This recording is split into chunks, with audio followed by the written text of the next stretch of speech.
சுக்கிரன் பலம் பெற மனிதர்கள் அனைவருக்கும் சுக்கிரன் பலம் பெற்று இருப்பதை விரும்புகிறோம். காரணம், வளமான வாழ்க்கைக்கும் வசதியான வாழ்க்கைக்கு, ஆடம்பர, காதல், சிற்றின்பம் என அனைத்துக்கும் சுக்கிரனால் மனிதர்களுக்கு வழங்கப்படுபவை.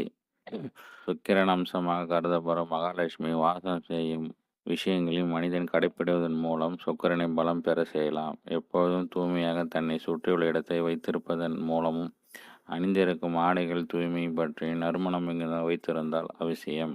12ஆம் பாவம் என சொல்லக்கூடிய அயன சயன போகஸ்தானம். இந்த 12ஆம் பாவத்தின் சுக்கிரன் எப்பொழுதும் அவர் வசமே.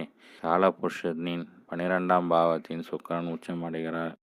ஆகையால் படுக்கரையை சுத்தமாகவும் நறுமணம் மிகுந்ததாகவும் வைத்திருக்கும் போது சுக்கிரனின் அனுகிரகம் கிடைக்கும். வெள்ளிக்கிழமைகளில் மகாலட்சுமி வழிபாடு மற்றும் தாமரை பூக்கள் கொண்ட மகாலட்சுமி பூஜை செய்வது, எப்போது நறுமணம் மிகுந்த மலர்கள் வீட்டை அலங்கரிப்பது கூட சுக்கிரனை பலப்படுத்தும். காதல், திருமணம் மற்றும் பணம் முடக்கம் போன்ற விஷயங்களை அவதிப்பட்டால் நிச்சயம் சுக்கிரன் நிலைமை கெட்டிருக்கும், அல்லது ஜாதகத்தில் பாவல் தொடர்பு பெற்றிருக்கும், அல்லது வீட்டின் தென்கிழக்கு மூலை சுத்தமாக இல்லாமல் இருந்தால் கூட ஒரு வகையில் பண முடக்கத்திற்கு காரணமாக அமையலாம். தென்கிழக்கு மூலை மற்றும் வீட்டின் வடப்பக்கம் சுத்தமாக வைத்திருக்க வேண்டும் அவசியம். இந்த வடக்கு மற்றும் தெற்கு மூலைகளில் சுக்கிரன் வாசம் செய்வார். ஆண்கள் பாதத்தில் சுக்கிரன் அம்சம் நிறைந்துள்ளது. ஆகையால் தான் மகாலட்சுமி பெருமாளின் பாதத்தில் பிடிப்பிருப்பது போல் கோவில்களில் காண்கிறோம்.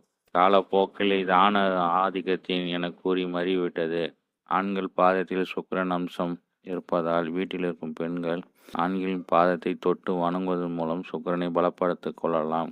தினமும் சுக்கிர காயத்ரி மந்திரம் கேட்பது, ரோஜா பூக்கள் நிறைந்த தண்ணீரை பயன்படுத்துவது, வாசனை திரவியங்கள் பயன்படுத்துவது முதலானவை சுக்கிரனை பலப்படுத்தும். வெள்ளி ஆபரணங்கள், வெள்ளி மோதிரம் அணிந்து கொள்ளுதல் போன்றவை சுக்கிரனை பலப்படுத்தும். சுக்கிரன் எப்போதும் முக்கோட்டு கிரகங்களாக வானில் தோன்றக்கூடிய சூரியன், சுக்கிரன், புதன் ஆகியால் அடிக்கடி சூரியனுடன் அஸ்தங்கம் அடையும். எப்போதும் சுக்கிரனை பலப்படுத்திக் கொள்வதற்கு சூரியனின் தயவும் தேவை.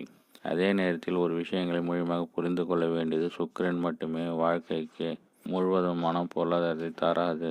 குருவும் சந்திரன் நல்ல நிலையில் அவரவர் ஜாதியில் இருப்பது அவசியம் கூட. தற்காலிகமாக ஏற்படக்கூடிய பணம் முடத்துக்கு சுக்கிரனை பலப்படுத்த மேற்கூடிய வழிபாடு முறைகள் நன்மையை தரும்.